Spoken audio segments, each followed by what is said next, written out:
Welcome to Albi ভাইয়া এবং মিমাপুর বিয়ে বলা। ফাইনালি দীর্ঘ 9 বছরের একটা ভালোবাসার পূর্ণতা পেতে যাচ্ছে আজকে। আমার আগের ভিডিওতে আপনারা গায়ে হলুদের ভিডিও দেখেছেন, আজকে আপনাদের সাথে বিয়ের ভিডিও শেয়ার করব। বিয়ে মানেই তো মজা, আনন্দ আর ভরপুর খাওয়া দাওয়া। তো আমরা বিয়েতে গিয়ে কি করলাম, কেমন কি মজা করলাম, সেই সাথে কি খাওয়া দাওয়া করলাম, তার পুরো বিস্তারিত নিয়ে থাকছে আজকের ভিডিওটি। হ্যালো গুড পিপল, আমি বাপ্পি স্বাগতম করছি আমার নতুন আরো একটা ভিডিওতে। তো ওই দিন আমি দুপুরের দিকে চলে যাই আলবি ভাইয়াদের বাসায় এবং গিয়েই দেখি ভাইয়াকে জামাই সাজাচ্ছে আমাদের আর একটা দুলাভাই কিরিশ ভাইয়া। তো এইখানে ভাইয়ার সাজা শেষ হলে আমরা চলে যাই পার্লারে। সেইখান থেকে মিমাপুকে নিয়ে আমরা আউটডোরে শুট করতে যাই। আজকে আমরা আউটডোরে শুট করতে গিয়েছিলাম কোর্টের কাছে। এইখানে ব্যাকগ্রাউন্ডটা খুবই অ্যাস্থেটিক এবং ফটোজেনিক ছিল, খুবই সুন্দর সুন্দর ছবি এবং ভিডিও আসতেছিল এইখানে। আর ভাইয়া এবং আপুর সাজটা অনেক সুন্দর হয়েছিল, আর তাদের মুখের হাসি দেখেই বোঝা যাচ্ছিল আজকে তারা কতটা হ্যাপি। ভালোবাসা আসলেই সুন্দর, আর যদি তা পূর্ণতা পায়, আপনারা যারা ভালোবাসার ভিতরে আছেন তারা আপনার প্রিয় মানুষকে ধরে রাখেন। মন থেকে ভালোবাসলে সেই ভালোবাসার পূর্ণতা হবে। যাই হোক, সেইখান থেকে আপুকে বাসায় দিয়ে আমরা আবারও আলবি ভাইয়াদের বাসায় চলে যাই। এইখান থেকে একসাথে সবাই মিলে বরযাত্রী যাব। তো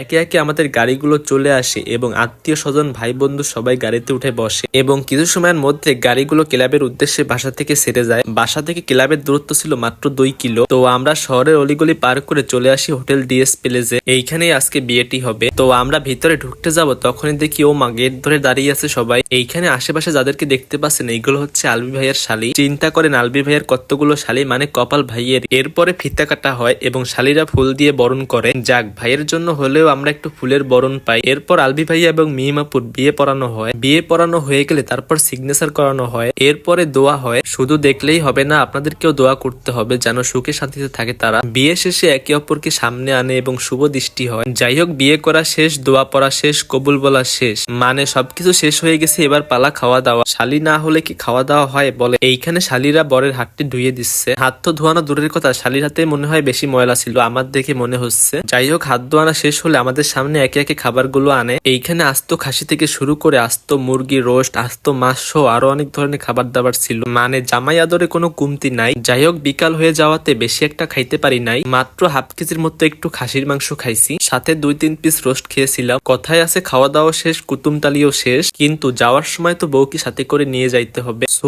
এখন আমরা বউকে নিয়ে বের হয়ে যাচ্ছি, যাবো আমরা আলবি ভাইয়াদের বাসাতে। তো ধন্যবাদ সবাইকে। ভিডিওটি ভালো লাগলে পেজটি ফলো দিয়ে রাখবেন এবং কমেন্টে জানাবেন আপনাদের কাছে কেমন লেগেছে। দেখা হবে পরবর্তী ভিডিওতে। এই পর্যন্ত ভালো থাকবেন। আল্লাহ হাফেজ।